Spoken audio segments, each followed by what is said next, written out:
Welcome to everyone. এখানে আপনারা দেখতে পাচ্ছেন যে একটি ডেস্কটপ মাদারবোর্ড টোটাল অ্যাসেম্বল করা আছে এবং এই মাদারবোর্ডটি আমরা ইচ্ছা করলেই পাওয়ার দিলে আমাদের এখানে রান করবে। তো আমরা আজকে শিখব কিভাবে আমাদেরকে ডিঅ্যাসেম্বল করতে হয় এবং এই মাদারবোর্ডের যে কানেকশনগুলো লাগানো আছে এবং এগুলো আমরা কিভাবে খুলবো একের পর এক আমরা এই ভিডিওটি দেখব। প্রথমে আমাদের প্রসেসর, আমাদের যে সিপিইউ থাকে, এটা হচ্ছে আমাদের প্রসেসর কুলিং ফ্যান, এটার নিচে হচ্ছে আমাদের সিপিইউ। তো এখানে দেখতে পাচ্ছেন যে এই সিপিইউ ফ্যানটি লাগানো আছে।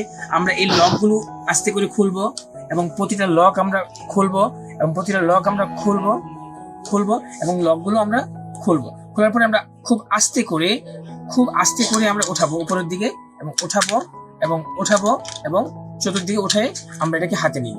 দেন আমাদের এখানে যেটা কানেকশন থাকে এই মাদারবোর্ড, এটাকে আমরা খুলে ফেলবো। ওকে ফাইন, এটা আমরা এখানে রেখে দিলাম। দেন এটা হচ্ছে আমাদের সিপিইউ, সেন্ট্রাল প্রসেস ইউনিট। এই সিপিইউটি খোলার জন্য একটা লক দেখতে পাচ্ছেন, লক। এই লকটাকে আমরা এখান থেকে এভাবে সরাই নিব। ব্যাস, সরানোর পরে এভাবে উপরে উঠাবো।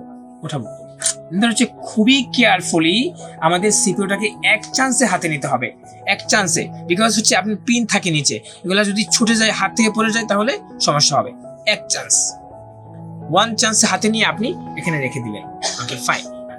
এন্ড দেন হচ্ছে আবার আপনি পুনরায় এটাকে লক করে দিতে পারেন। র্যামের হচ্ছে এটা আমাদের র্যাম। এই র্যামটাকে আমরা কিভাবে খুলবো? র্যামটাকে এখানে যদি আমরা লক সিস্টেম আছে, এই যে লক খুললো, আবার লক লাগলো, আমরা লকটা খুললাম, খুলে হচ্ছে আস্তে করে উপরের দিকে টান দিলেই র্যামটা খুলে চলে আসবে। তো এই হচ্ছে আমাদের র্যাম। এখন আমাদের সাদা কেবল একটা ক্লিপ থাকে, একটা দেখতে পাচ্ছেন, একটা ক্লিপ। এখানে আপনি যদি জোরে টানেন খুলবে না, ক্লিপটা চাপ দিতে হবে, চাপ দিয়ে ক্লিপটা ধরে দেন চাপ দিলে খুলে যাবে। খুলে গেছে, ফাইন। এন্ড দেন হচ্ছে আমাদের ATX 24 পিন। ATX 24 পিনে আমাদের হচ্ছে এখানে সুন্দর করে আপনি এখানে একটা লক আছে, দেখতে পাচ্ছেন একটা লক। এই লকটাকে আপনি সুন্দর করে ধরেন, এভাবে চাপ দিয়ে খুলে ফেলতে পারেন। আর এটা হচ্ছে সেম সিস্টেম, একটা লক আছে, এই লকটাকে চাপ দিয়ে ধরে উপরের দিকে টান দিলে খুলে যাবে। এই হচ্ছে ভিউয়ার্স ডিঅ্যাসেম্বল, যে আপনি একটা মাদারবোর্ডের কিভাবে প্রসেসর, র্যাম এবং হচ্ছে hard disk, ATX 24 pin 4 pin কিভাবে খুলবেন, এই বিষয়গুলো আপনারা দেখে খুব সুন্দরভাবে ট্রাই করবেন আরেকটা মাদারবোর্ড দিয়ে। তো অ্যাসেম্বল আর ডিঅ্যাসেম্বল যদি আপনি পারেন, তাহলে আপনি কেচিংও অ্যাড করতে পারবেন। বিকজ কেচিং অ্যাড করা খুবই সহজ, কারণ এখানে আমাদের এখানে যে কেচিং এ দেখতে পাচ্ছেন, এইটা হচ্ছে আমাদের একটা কেচিং। এই কেচিংটি হচ্ছে আমাদের এখানে, মানে আপনার এই মাদারবোর্ডটাকে বসানোর জন্য এখানে 4টা স্ক্রু থাকে। জাস্ট আপনি এখানে এই স্ক্রুতে আপনি জাস্ট এক্সাম্পল এই মাদারবোর্ডটাকে এইভাবে ধরে এখানে সুন্দর করে বসিয়ে দিবেন। হ্যাঁ, বসিয়ে দিয়ে এখানে একটা টিন থাকে আমাদের, যে টিনটিতে হচ্ছে আমাদের এখানে মানে পুট টু পুট বসে যাবে।